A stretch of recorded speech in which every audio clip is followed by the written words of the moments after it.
Hello दोस्तों, welcome to my channel. दोस्तों, आज की इस वीडियो में मैं आप लोगों को एक बहुत ही शानदार चाय बनाना सिखाऊंगी जिसको यूज़ करके आप अपने क़ुव्वत मुदाफ़ियत को बढ़ा सकते हैं।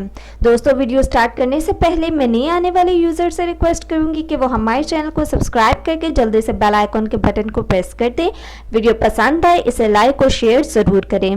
दोस्तों, आप लोगों ने देखा होगा कि कोरोना वायरस में बहुत से जो पेशेंट्स हैं वो आजकल उनकी तादाद ज़्यादा ही होती जा रही है। सो आज मैं आप लोगों को एक ऐसी चाय बनाना सिखाऊंगी जिससे आपको अगर लगता है कि आपको कोरोना वायरस के सिम्टम्स हैं तो वो उससे दूर हो जाएंगे। सो दोस्तों, चलते हैं अपने इंग्रेडिएंट्स की तरफ और जानते हैं कि ऐसे क्या इंग्रेडिएंट्स आप लोगों ने यूज़ करने हैं जिससे आप लोगों को लगता है कि अगर कोरोना वायरस के सिम्टम्स आप में आ गए हैं तो ये उसको भी ख़त्म कर देगा। दोस्तों, इसके लिए आप लोगों को जो चीज़ें चाहिए हैं वो सबसे पहले आप लोगों ने ले लेनी है काली मिर्च के 5 से 6 दाने। एक आप लोगों ने ले लेनी है बड़ी इलायची। इसके बाद आप ऐड करेंगे 1 इलायची। फिर ऐड करेंगे 3 से 4 इंच का टुकड़ा दालचीनी का। अब आप ऐड करेंगे कलौंजी आधा चाय का चम्मच।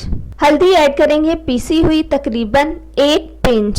फिर आप ऐड करेंगे इसमें अदरक। आपने तकरीबन 1.5 कप पानी में इन सारी चीज़ों को मिक्स करके पका लेना है। जब पानी तकरीबन पौना कप रह जाए तो फिर आपने इसको छान कर रख लेना है। फिर इसमें आप आधा चाय का चम्मच लेमन और आधा चाय का चम्मच शहद ऐड करके रोज़ाना पिया जाए तो ये बहुत अच्छा है और बहुत फ़ायदा देगा आपको, और इससे आपकी इम्यूनिटी भी अच्छी हो जाएगी और जो भी सिम्टम्स आपको लगते हैं कि आपको अगर कोरोना वायरस के हैं तो वो भी इससे ख़त्म हो जाएंगे और साथ में ये आपके मेटाबॉलिक रेट को भी इंक्रीज़ करेगा। सो दोस्तों, ये थी आज की मेरी टिप, मेरी रेमेडी। सो मज़ीद वीडियोज़ के लिए हमारे चैनल को सब्सक्राइब करके जल्दी से आप लोग बेल आइकन के बटन को प्रेस कर दें।